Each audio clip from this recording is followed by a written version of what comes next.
फिर से स्वागत है Kesar inter college Baheri YouTube channel पर। बच्चों, पिछले वीडियो में हमने पढ़ा था कि प्रकाश का परावर्तन क्या होता है। उसमें यदि तुम्हें परिभाषा ध्यान हो तो हमने कहा था कि यदि प्रकाश की किरण किसी परावर्तक तल पर, चिकने परावर्तक तल पर गिरती हैं तो वो वापस लौटकर उसी माध्यम में चली जाती है, इस प्रक्रिया को हम परावर्तन कहते हैं। तो जो चिकना तल था, आज हम उसके बारे में पढ़ेंगे, यानी कि जो चिकना परावर्तक तल था उसके बारे में आज हम पढ़ेंगे कि परावर्तक तल होते क्या है। तो बेटे देखो, परावर्तक तल का सबसे अच्छा उदाहरण है दर्पण। परावर्तक तल का सबसे अच्छा उदाहरण है दर्पण। दर्पण जानते हो क्या होता है? जिससे हम चेहरा देखते हैं। तो बेटा देखो, ये मेरे पास दो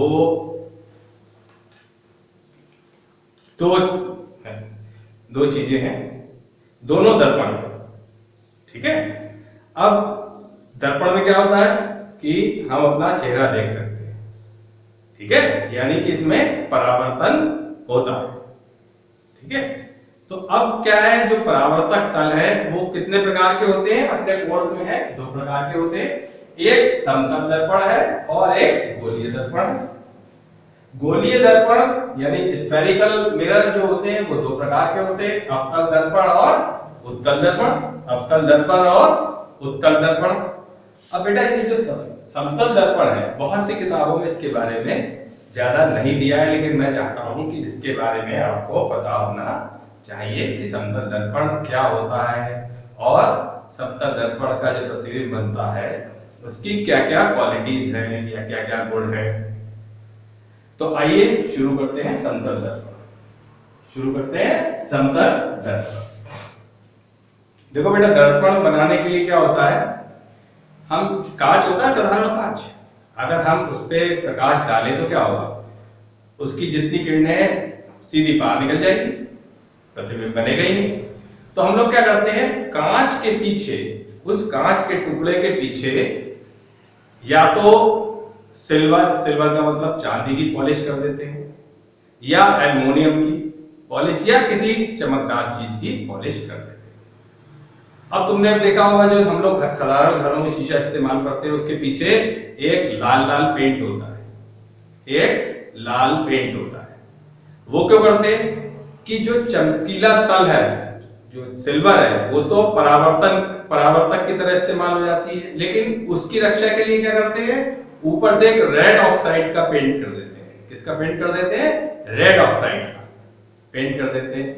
और जो बहुत अच्छे शीशे होते हैं उसके पीछे क्या करते हैं, कोई मेटल की पॉलिश कर देते हैं, जैसे सोना है, प्लेटिनम है, कॉपर है, इसकी। तो बेटा ये देखो, एक तो ये देखो, दिख रहा है शीशा है, लेकिन क्या है, इसके पीछे मेटल है।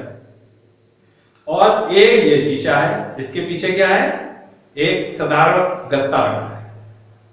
इसका पर्पस क्या होता है कि जो चांदी की या एल्युमिनियम की पॉलिश है वो खराब ना हो, बस।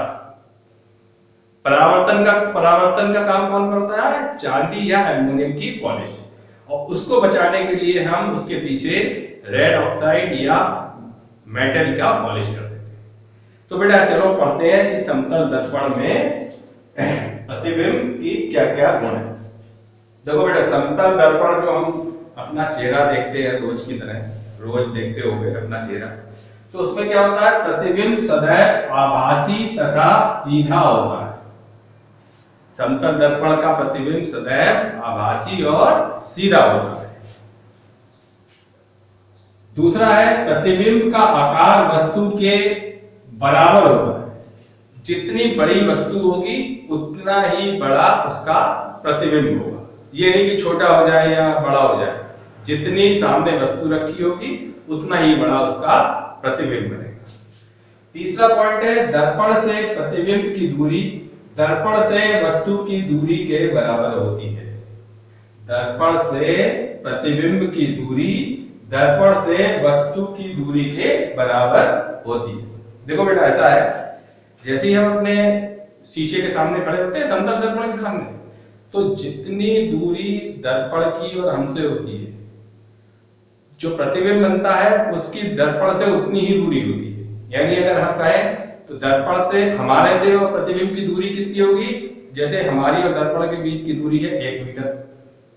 तो अगर हम पूछेंगे कि समतल दर्पण में हमारी और प्रतिबिंब की दूरी क्या होगी, तो 1 मीटर हमारा और 1 मीटर पीछे, तो कितनी दूरी हो जाएगी, 2 मीटर। कितनी हो जाएगी, 2 मीटर। चौथा पॉइंट है प्रतिबिंब आंशिक परिवर्तित होता है, अर्थात वस्तु का दायां भाग प्रतिबिंब के बाईं ओर तथा बायां भाग दाईं ओर दिखाई देता है। जो समतल दर्पण का प्रतिबिंब होता है वो आंशिक परावर्तित होता है। ठीक है, हमारा सीधा हाथ उल्टे हाथ की तरफ दिखाई देगा, उल्टा हाथ सीधे हाथ की तरफ देखा होगा। बेटा तुमने देखा होगा एम्बुलेंस पे एम्बुलेंस उल्टा लिखा होता है। वो इसीलिए लिखा होता है कि जब वो दर्पण में दिखाई देता है तो वो सीधा दिखाई देता है, क्योंकि जो उसका लेफ्ट साइड होता है वो राइट साइड आ जाता है, राइट साइड जो होता है वो लेफ्ट साइड आ जाता है। ठीक है। पांचवा पॉइंट ये है कि किसी वस्तु को दर्पण में पूरा देखने के लिए दर्पण का आकार वस्तु के आकार का आधा होना चाहिए। समतल दर्पण में यदि तुम्हें कोई वस्तु देखनी है तो जितनी बड़ी वस्तु है उसका आधा साइज का जो है हमें दर्पण चाहिए। जैसे मान लो मैं 6 फुट का हूं तो 3 फुट के दर्पण में ही मैं पूरा आ पाऊं। समझ गए? आधा दर्पण का आकार कितना होना चाहिए? आधा। समतल दर्पण की फोकस दूरी अनंत होती है। बेटा ये क्वेश्चन अक्सर आ जाता है कि समतल दर्पण की फोकस दूरी कितनी होती है? तो बेटा समतल दर्पण की फोकस दूरी अनंत, अनंत का मतलब इनफाइनाइट होती है। ठीक है, कितनी होती है? इनफाइनाइट। बहुत इंपॉर्टेंट है, कई बार पूछा जा चुका है। अच्छा एक चीज अब और इसमें जोड़ देते हैं। अब मैं पूछूं कि समतल दर्पण की पावर कितनी होती है, तो इसकी पावर कितनी होती है समतल दर्पण की? 0। क्योंकि अगर तुम ध्यान से देखो तो P इक्वल टू क्या होता है? P इक्वल टू होता है 1/f। ये फार्मूला है, आगे पढ़ोगे लेकिन अभी समझ लो 1/f। तो P क्या है? पावर। P क्या होती है? पावर। F क्या है? ये F जो है ये है फोकस दूरी, फोकस दूरी। P कितनी है? 1 और उसकी वो कितनी होती है? फोकस दूरी इनफाइनाइट। तो 1/इनफाइनाइट क्या होता है? 0। तो यदि ये पूछा जाए कि समतल दर्पण की पावर या शक्ति कितनी होती है तो वो 0। हमने पढ़ा कि समतल दर्पण क्या होता है और समतल दर्पण कैसे बनता है। अब हम आगे चलते हैं और हम पढ़ते हैं गोलीय दर्पण। गोलीय दर्पण का मतलब क्या हुआ? Spherical mirror. जैसे कि इसके नाम से ही स्पष्ट हो रहा है, गोलीय दर्पण यानी कि ये किसी गोले का भाग होता है, यानी कि ये किसी गोले का भाग होता है। बेटे देखो, जैसे मान लो ये कांच का खोखला गोला है, कांच का एक खोखला गोला है। ठीक है, अब हम क्या करते हैं, इसको काटा और हमने इसका एक ये भाग निकाल लिया। क्या करा? इसका ये भाग निकाल लिया, क्योंकि खोखला था तो ये अंदर से कुछ ऐसे निकलेगा।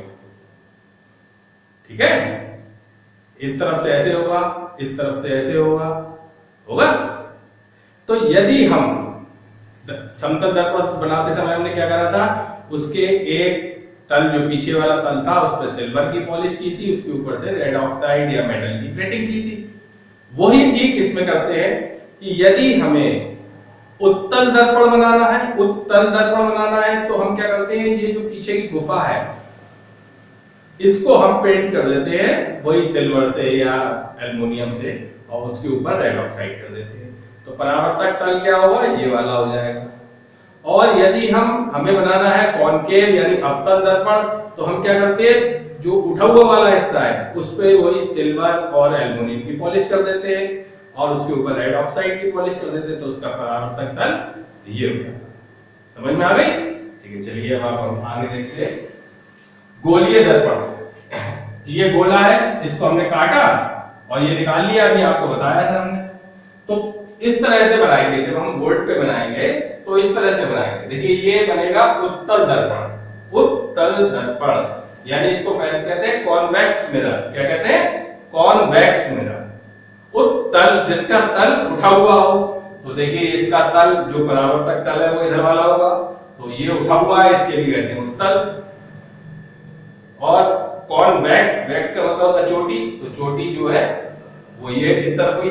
अब ये क्या होगा, अगर हम पॉलिश इस तरफ करेंगे, जो हमने बताया था कि ये वाले हिस्से पे करेंगे, तो क्या होगा, उसका जो तल होगा वो इधर होगा। इधर क्या है, ये बनी हुई है एक गुफा, तो इसको कहते हैं कॉनकेव या अवतल, जिसका तल दबा हुआ हो, तो इसको कहेंगे हम कॉनकेव मिरर या अवतल दर्पण। अब इन जो दोनों प्रकार के दर्पण है, अवतल दर्पण और उत्तल दर्पण, इनको हम कहते हैं गोलीय दर्पण। ठीक है, तो गोलीय दर्पण से संबंधित कुछ परिभाषाएं हैं। अब देखो बेटा, हमने क्या करा था, ये जो लेंस दर्पण बनाया था वो एक बड़े गोले का हिस्सा था, कांच के खोखले बड़े गोले का हिस्सा था। तो जब गोला होता है तो उसका एक केंद्र होता है, होता नहीं होता है, उसकी त्रिज्या होती है। तो हमने क्या करा, इस गोले को का जो केंद्र है, गोले का जो केंद्र है उसको हम कहते हैं वक्रता केंद्र। उसको हम क्या कहेंगे, वक्रता केंद्र। वक्रता त्रिज्या क्या कहलाती है। अब जो ये पॉइंट है, इसके जो बीच का बिंदु हुआ, जो हमारा हमने काट के निकाला है, इसका बीच का बिंदु हुआ, ये कहलाता है ध्रुव, या इसको कहते हैं पोल। इसको क्या कहते हैं, पोल। और वक्रता केंद्र और ध्रुव से के बीच की दूरी क्या कहलाती है, वक्रता त्रिज्या। क्या कहलाती है, वक्रता त्रिज्या। और जो हमारा वक्रता केंद्र से होकर एक लाइन सीधी जाती है ध्रुव से टकरा ध्रुव तक, वो हमारी क्या कहलाती है, मुख्य अक्ष। क्या कहलाती है, मुख्य अक्ष। अब आया मुख्य फोकस।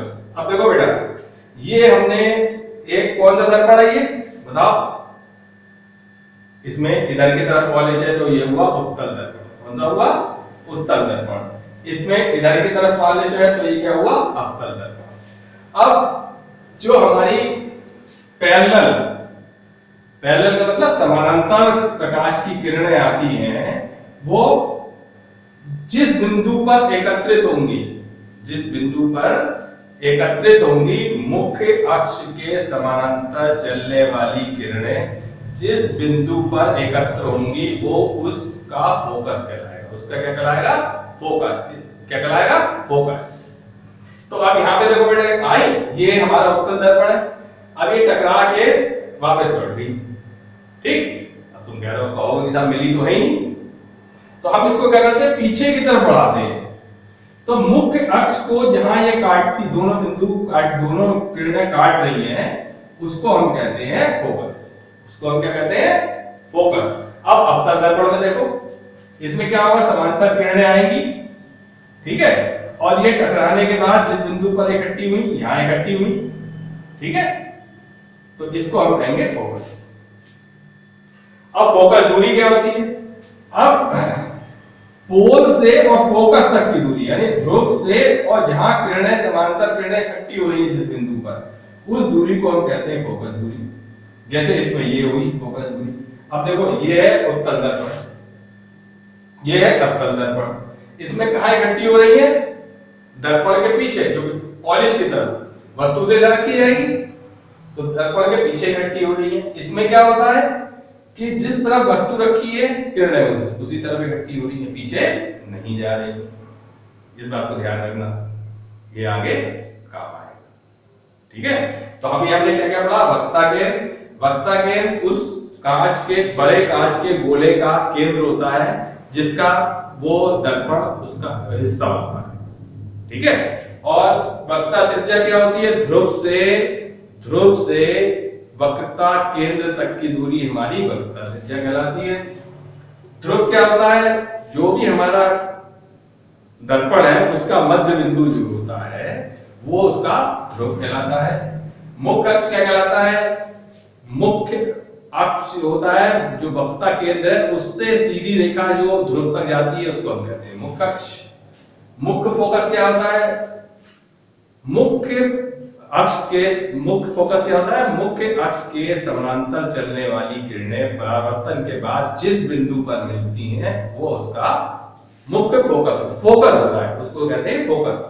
अब फोकस दूरी क्या होती है? समानांतर चलने वाली किरणें जिस बिंदु पर मिलती हैं उसकी और ध्रुव तक की दूरी फोकस दूरी कहलाती है। समझ में आया?